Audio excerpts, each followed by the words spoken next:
Bienvenue sur Africa TV Network. Aujourd'hui, nous abordons un sujet sensible et lourd de conséquences pour l'Afrique, les tensions croissantes entre le Rwanda et le Mozambique. Suite à la fermeture temporaire de son ambassade à Maputo, le Rwanda met en garde sa communauté en terre mozambicaine, incitant ses ressortissants à rester chez eux. Une décision qui résonne comme un signal fort dans le contexte actuel de défiance et de méfiance croissante envers l'influence rwandaise dans le pays. Mais que se cache-t-il vraiment derrière cette fermeture? Quels enjeux diplomatiques et sécuritaires cette tension soulève-t-elle?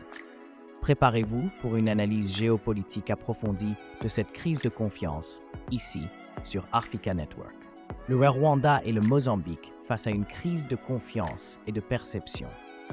La fermeture, même temporaire, de l'ambassade rwandaise à Maputo marque un tournant dans les relations entre le Mozambique et le Rwanda. Cette mesure, accompagnée de consignes strictes demandant aux ressortissants rwandais de rester chez eux pendant les manifestations prévues, dévoile l'anticipation d'un climat de plus en plus tendu. Car derrière cette décision se cache une situation bien plus complexe et hautement symbolique. La perception de l'intervention militaire rwandaise au Mozambique et le scepticisme que celle-ci suscite désormais parmi les Mozambicains. Depuis plusieurs semaines, le bruit des contestations contre le parti au pouvoir, le Frelimo, s'est amplifié dans les rues de Maputo. L'opposition, menée par des figures telles que Venancio Mondlane, accuse le gouvernement de fraude électorale et de répression. Dans cette escalade, une nouvelle accusation a émergé. Selon certains éléments de l'opposition, le Mozambique aurait fait appel aux forces armées rwandaises pour contrer les mouvements de dissidence. Bien que les troupes rwandaises, officiellement concentrées dans la région stratégique de Cabo Delgado, soient éloignées de la capitale Maputo, cette perception d'une main invisible du Rwanda ajoute une dimension explosive aux tensions existantes. Les autorités rwandaises, par la voix de leur ministre des Affaires étrangères Olivier Nduhungirehe, nient toute implication dans les troubles de la capitale, affirmant que leurs forces RDF sont uniquement en mission de sécurisation contre des insurgés en Cabo Delgado. Mais les esprits ne sont pas apaisés. La méfiance s'enracine et le climat anti-rwandais devient palpable dans les rues. Cette situation souligne non seulement la fragilité des alliances stratégiques africaines, mais également la volatilité des perceptions de la présence militaire étrangère. Initialement perçu comme un partenaire sécuritaire essentiel dans la lutte contre le terrorisme, le Rwanda se trouve désormais vu avec suspicion. Cette montée de tension appelle une réflexion profonde.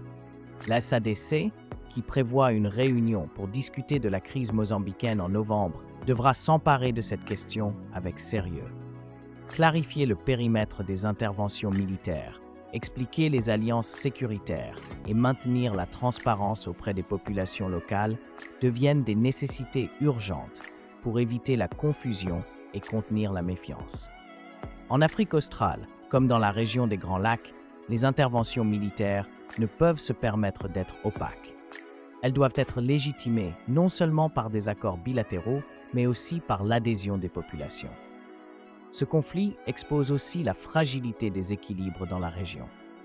Alors que le Rwanda joue un rôle sécuritaire clé en Afrique australe, la perception d'une ingérence excessive menace de fragiliser son image et sa relation avec des États partenaires.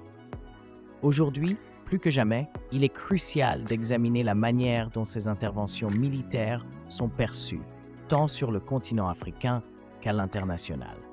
Alors que les tensions montent à Maputo, la situation actuelle souligne un risque majeur pour la diplomatie africaine. Si le Rwanda se voit repoussé dans sa tentative de coopération avec le Mozambique, cela pourrait créer un précédent inquiétant. Les interventions régionales, loin d'être perçues comme des solutions de paix, pourraient devenir synonymes de discorde et de méfiance. La SADC devra non seulement clarifier les engagements militaires, mais aussi redoubler d'efforts pour réguler la présence des forces étrangères et en rendre compte auprès des populations. La confiance dans les partenariats sécuritaires africains en dépend. Merci d'avoir suivi cette analyse spéciale sur Africa TV Network. Abonnez-vous pour des reportages et des analyses exclusives